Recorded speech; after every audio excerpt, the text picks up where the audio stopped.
సాయుధ పోరాటాలు తిరుగుబాట్లు ప్రారంభమైనాయి. మరోవైపు కార్మిక వర్గం కమ్యూనిస్టు నాయకత్వాన్ని సమ్మెలు ప్రారంభమైనాయి. అదేవిధంగా వందే మాతర గీతం పాడారు ఉస్మానియా యూనివర్సిటీ దగ్గర నుంచి విద్యార్థి లోకం కూడా ఈ బ్రిటిష్ సామ్రాజ్యవాద వ్యతిరేక పోరాటంలో భాగమయ్యారు. ఈ విధంగా అనేక పోరాటాలతోటి భారతదేశం అట్టుడుగుతున్నటువంటి సందర్భం ఒకటి. రెండవ ప్రపంచ యుద్ధంలో తీవ్రంగా ఆర్థిక సంక్షోభంలో కూరుకుపోయినటువంటి ఇంగ్లాండ్ రెండోది. ఈ క్రమంలోనే భారతదేశానికి క్రిప్స్ రాయబారం వచ్చి భారతదేశంలో పరిస్థితి ఏందని చెప్పి ఈ దేశంలో ఉన్న పెట్టుబడిదారీ వర్గంతో టాటా బిర్లాలతో చర్చించింది. ఈ దేశంలో ఉన్నటువంటి కాంగ్రెస్ పార్టీలో ఉన్న బూర్జో వర్గంతో చర్చించింది. ఈ క్రమం నాటికి అట్లీ అని గవర్నర్ జనరల్ బ్రిటిష్ వాడికి గవర్నర్ జనరల్ నాటి ఒక నివేదిక పంపాడు. భారతదేశంలో పేరనున్న అగ్ని పర్వతం లాగా ఉంది భారతదేశం. కమ్యూనిస్టుల ప్రభావం అన్ని చోట్లకి పెరుగుతున్నది. మనం కనుక ఇప్పుడు తగినటువంటి నిర్ణయం తీసుకోకపోతే భారతదేశం కమ్యూనిస్టుల చేతుల్లో పోతుంది, కమ్యూనిస్టుల పరిపాలన చేతుల్లో పోతుంది అనేది ఆయన ఒక నివేదిక ఇచ్చారు. ఈ క్రమంలోనే ఆంగ్లేయ సామ్రాజ్యవాదం భారతదేశంలో ఉన్నటువంటి బూర్జో వర్గంతో రాజీపడి చర్చలు జరిపి భారతదేశంలో ఇక్కడ ఉన్నటువంటి బూర్జో వర్గానికి అదే వీళ్ళందరికీ రాజకీయ అధికారాన్ని బదిలీ చేసిపోయి దీన్ని మనం స్వాతంత్రం అని ప్రకటిస్తాం. కానీ ఈ స్వాతంత్ర ఉద్యమంలో ఈ భారతదేశం నుంచి ఆంగ్లేయ సామ్రాజ్యవాదం వెళ్ళడానికి కమ్యూనిస్టుల పోరాటాలు, కమ్యూనిస్టుల ఉద్యమాలే ప్రధానమైనటువంటి పాత్ర వహించాయి అనేటువంటిది మనం దృష్టిలో పెట్టుకోవాలి.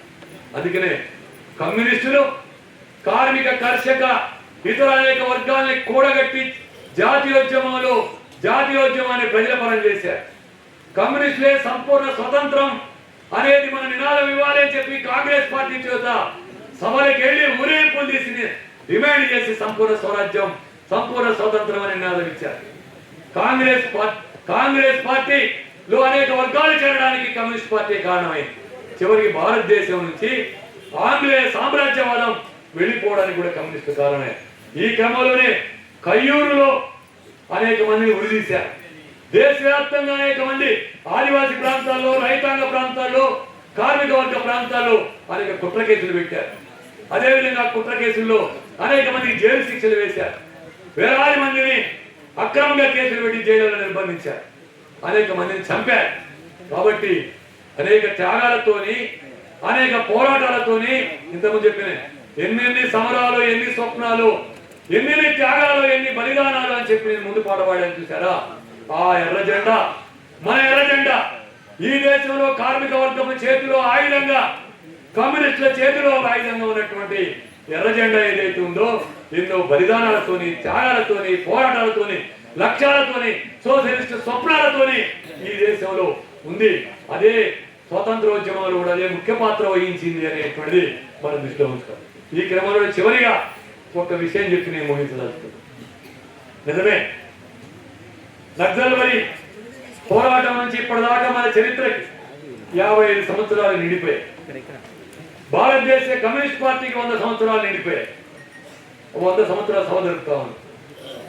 ఇన్ని సంవత్సరాలు ఇంతకుముందు మనవాడు చెప్పినట్టు 20-25 ఏళ్లలోనే రష్యా విప్లవం విజయవంతమైంది. చైనా కమ్యూనిస్ట్ పార్టీ 2021 ఏర్పడితే 49 నాటికే చైనా విముక్తి అయింది. అది చంగేట్ సేన నాయకత్వం, జాతీయోద్యమం కూడా కమ్యూనిస్ట్ పార్టీ నాయకత్వాన్ని నడిచింది.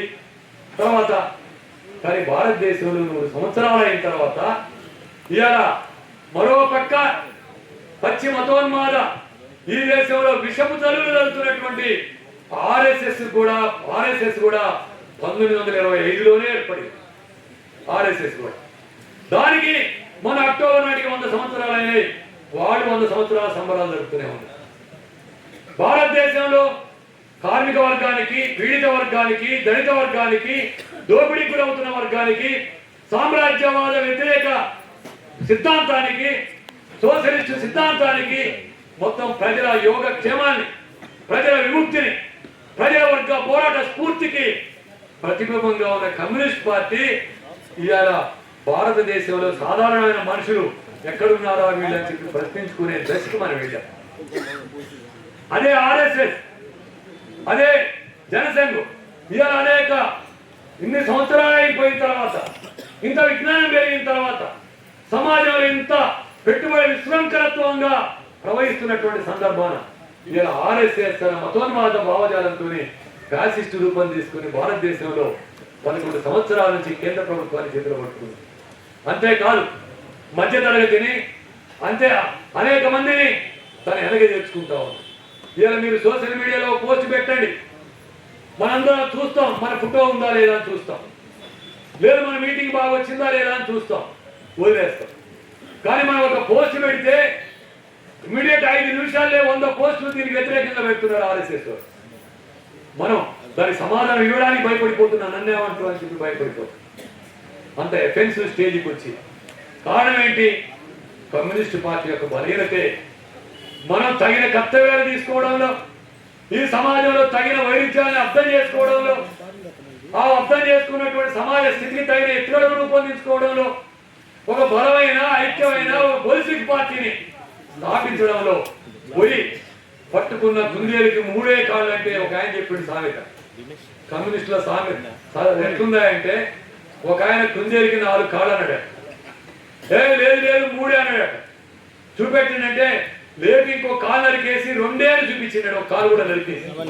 కాబట్టి ఒక ఆయనకి 2 కాళ్ళు ఉంటే, ఒక ఆయనకి 3 కాళ్ళు ఉంటే, ఒక ఆయనకి 4 కాళ్ళు ఉంటాయి, ఒక ఆయన కాళ్ళే ఉండవు, అది కాళ్ళే కుందేలు కాదు. కాబట్టి ఇలాంటి స్థితిలో ఇంత సంవత్సరాల తర్వాత ప్రపంచవ్యాప్తంగా ఇంత జ్ఞానం పెరిగిన తర్వాత, సామ్రాజ్యవాదం విశృంఖలంగా భారతదేశాన్ని దోపిడీ చేస్తున్న తర్వాత, పెట్టుబడిదారు విధానం కార్పొరేటిజం అనేది చేస్తున్న తర్వాత, అది కులాన్ని, మతాన్ని, ప్రాంతీయతత్వాన్ని, భాషల్ని అన్నింటినీ తనకు అనుకూలంగా సంకుచితం చేసి ఉపయోగించుకుంటున్నటువంటి సందర్భంలో విశాలం కావాల్సిన అవసరం, సమాజాన్ని మరింత అర్థం చేసుకోవాల్సినటువంటి అవసరం భారతదేశంలో ఉంది. కాబట్టి మనం ప్రజల సమ్మతిని సాధించాలి, ప్రజల అంగీకారాన్ని సాధించాలి. ప్రజల అంగీకారాన్ని సాధించాలంటే కమ్యూనిస్ట్ పార్టీ మరింత ప్రజల్లోకి వెళ్ళాలి, కమ్యూనిస్ట్ పార్టీ మరింత ప్రజలతోనే మమేకం కావాలి. కమ్యూనిస్టు నాయకత్వము, కేడరు మనం ఎవ్వరం అతీతులం కాదు, ప్రజల దగ్గరికి వెళ్ళాలి. చాలా చోట్ల చాలా మంది కమ్యూనిస్ట్ పార్టీలు ప్రజల దగ్గరికి పోవడానికి వెనుక ముందులు ఆడుతున్నారు. కానీ ఇలా ఫ్యాసిస్టులు, బూర్జువర్గ పరిపాలకులు ప్రజలు అనేక రకాల సంస్కరణలు నాకు ఎంగిలి వెతులేసివేయడమే కాదు, ప్రజల్ని అనేక రకాల భ్రమలకు గురి చేస్తున్నటువంటి ఒక వాతావరణం కళ్ళ ముందు కనపడుతుంది. ఇలాంటి ఒక ప్రత్యేకమైన పరిస్థితిలో ఇలా ఏటికి ఎదుగుతున్నటువంటి వాళ్ళం మనం. అందుకే ఇటలీకి చెందినటువంటి